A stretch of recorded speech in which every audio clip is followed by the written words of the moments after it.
Welcome to our deep dive into the idea of temptation. Yeah. Looking at these sources, it's all from the Bible. And it looks like you're really interested in kind of getting to the heart of this universal experience. Yeah, and it's really interesting how these ancient texts can be so relevant even today. They offer insights into human nature that I think really transcend any specific time period or belief system. Yeah, absolutely. And so, we're not just going to be kind of listing off verses here, but we're going to dig into the deeper meaning and how these ideas can actually apply to you today. So, Yeah. why don't we start with a story that I think a lot of people are familiar with, Adam and Eve in the Garden of Eden. Oh, Genesis chapter 3. It's not just about some forbidden fruit, right? The serpent, he's pretty clever. Hmm. He dangles this promise of becoming like God, knowing good and evil. That taps into, I think, a really, really deep human longing, autonomy, the freedom to define our own reality. I mean, that makes you think, right? Like, what makes temptation so alluring in the first place? It's not just about the thing itself, right? It's something deeper, a desire for control, for knowledge, for something more. And that desire for knowledge, that desire for independence, it's something that we see again and again throughout history. Societies are grappling with the balance between individual freedom and societal rules. Even within ourselves, we all face that tension. And that brings us to a really interesting point you made about the book of James, specifically chapter 1, verses 13 and 14. It says that temptation doesn't come from outside, but from our own desires. Yeah, it's a powerful way to shift your perspective, isn't it? Because instead of kind of placing the blame outside of ourselves on external forces, it really challenges us to look inward, Hmm. to understand, those desires that are shaping our choices. So self-awareness then. Would you say that self-awareness becomes like a really key part of navigating temptation? Absolutely. If you don't even know what tempts you, you're always going to be caught off guard. Think about it. What are the things that pull you off track? The situations where you are most vulnerable to making choices you later regret. That's a good point. It's like knowing your enemy. The more you understand those internal triggers, the better equipped you are to face them. Exactly. And now you also highlighted First Corinthians chapter 10, verse 13. It offers a bit of comfort, don't you think? Yeah, I mean, that was a relief to read because it basically says, hey, everybody faces temptation. You're not alone. No one is immune to this struggle. Right. Which brings us to another point from Hebrews chapter 2, verse 18.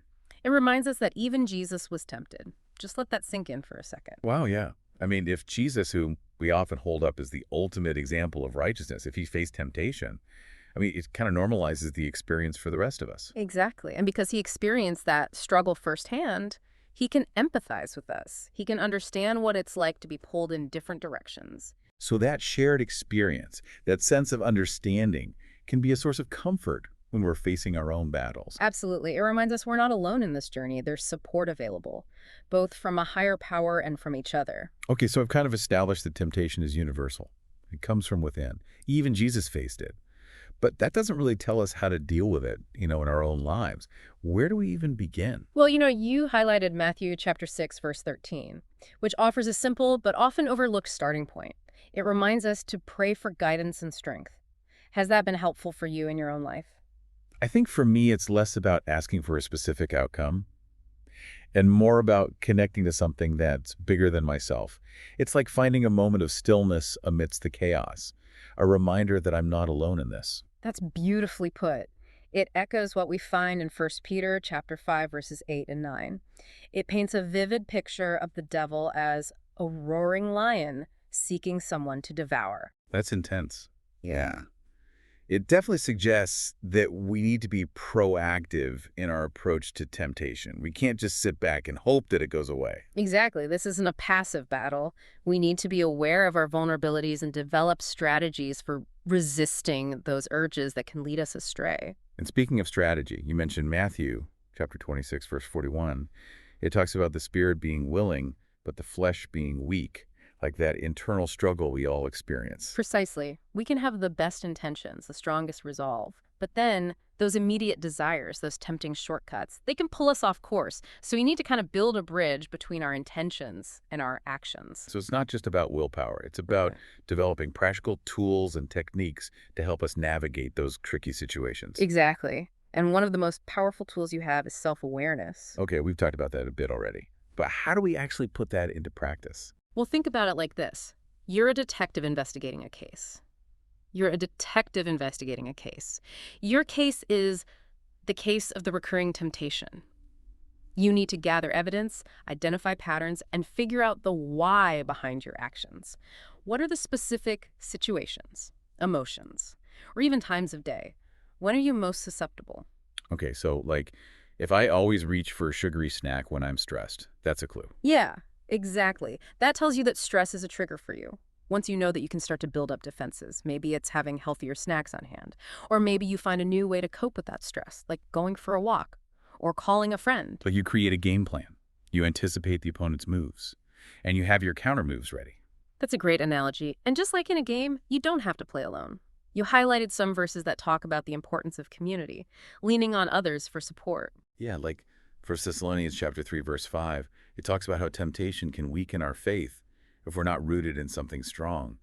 It makes me think about how important it is to have people in our lives who can encourage us, who can remind us of our values, when we're feeling kind of lost. Absolutely. And in 2 Peter chapter 2, verse 9, there's this reminder that God is always there to help us through tough times. It's a powerful message of hope, knowing we're not alone in this.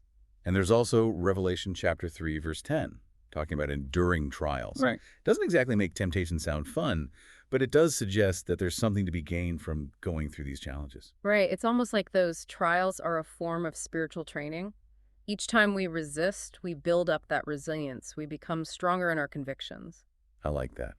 So it's not about avoiding temptation altogether, which is probably impossible, but about learning from those experiences and using them to grow. Exactly. And you also highlighted a verse from James, chapter 4, verse 7. It gives us very direct instruction. It says, resist the devil and he will flee from you. Powerful stuff. It puts the power back in our hands. We're not just victims of circumstance, Yeah. but we're active participants in this battle. Mm. But how do we know what to resist? Sometimes those temptations can feel really alluring, Right. really good in the moment, like the desire for success or recognition. That's where discernment comes in, and that's something you find addressed in a few of the verses you chose, especially 1 Timothy chapter 6, verse 9, where it warns about the dangers of materialism and the pursuit of wealth. I mean, these are things that our culture often celebrates, right? Yeah. But this verse challenges us to question those values. To consider the potential downsides, the ways those desires can actually lead us astray. Like just because something is tempting doesn't mean it's actually good for us. Sometimes the things that seem the most appealing can be the most harmful in the long run. Exactly. And that connects to another verse you highlighted, Galatians chapter 5, verse 16. It encourages us to walk by the Spirit, to let our spiritual values guide our choices rather than our impulsive desires. So it's about checking in with ourselves and asking, is this decision aligned with who I want to be, with my deepest values? Exactly. Choosing our future selves over our impulsive selves. You also highlighted a few verses that use really powerful metaphors, like Ephesians chapter 6, verse 11, about putting on the whole armor of God. Yeah, that's a great image. It makes me think of suiting up for battle, being prepared for the challenges ahead. Because let's face it, this whole resisting temptation thing, it's rarely easy. And it's a lifelong process, isn't it? Colossians chapter 3, verse 5 talks about putting to death those desires that lead us astray. It's not a one-time fix. It's a continual process of growth and refinement. It's like we're constantly pruning away the negatives and making space for the positive to flourish. Exactly. And through it all, we have to remember we're not alone. Hebrews chapter 4, verse 15 reminds us that Jesus understands our struggles. He can empathize with our weaknesses. Yeah, it's comforting to know we have someone in our corner who's been there, who gets it. And then there's this beautiful reminder in Luke chapter 22, verses 31 and 32, about the power of community. Jesus talks about praying for Peter so that his faith wouldn't fail. It highlights how important it is to have people in our lives who can offer support, encouragement, and accountability. It's like having a team of cheerleaders, reminding us of our strengths and helping us stay on track when we're feeling discouraged. But, speaking of encouragement, you also highlighted a really interesting verse from Romans chapter 12, verse 21. It takes a different approach, suggesting that we overcome evil with good. Right. It's a proactive approach. Rather than just trying to avoid temptation, it's about filling our lives with so much good that there's less space for the negative to take hold. What do you think about that approach? It's like we're not just playing defense, but going on offense. Yeah. Instead of just trying to avoid bad things, we're actively cultivating good things. Precisely. Think about it this way. If you're feeling tempted to gossip, maybe you reach out to someone and offer a genuine compliment instead. Or if you're tempted to stay glued to social media, maybe you spend that time volunteering or pursuing a creative hobby. Yeah. You know? It's like redirecting that energy, that urge, towards something that nourishes us, something that has a positive impact. Exactly. And that can be so much more empowering than just trying to suppress those desires. It's about creating a life that's so full of good, so aligned with our values, that temptation just has less room to take root. So if we're constantly bombarded with messages about what we should want, how do we figure out what we actually desire? The things that are truly meaningful to us?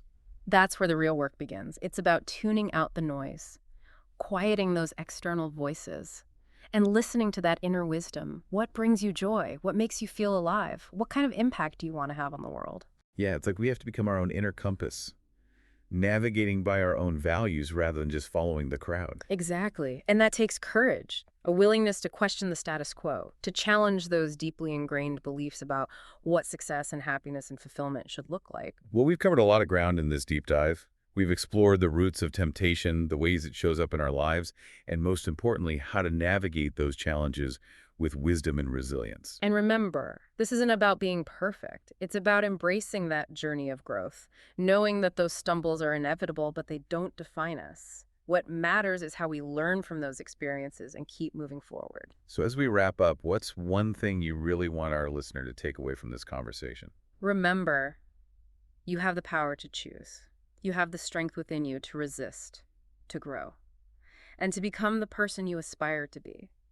Don't underestimate the power of self-awareness, the importance of community, and the transformative potential of aligning your actions with your deepest values. Those are some powerful words to carry with us. So to our listener, as you continue your own exploration of temptation, remember, you are not alone in this journey, and you have the power to create a life that is both fulfilling and aligned with your truest self. Until next time, happy diving.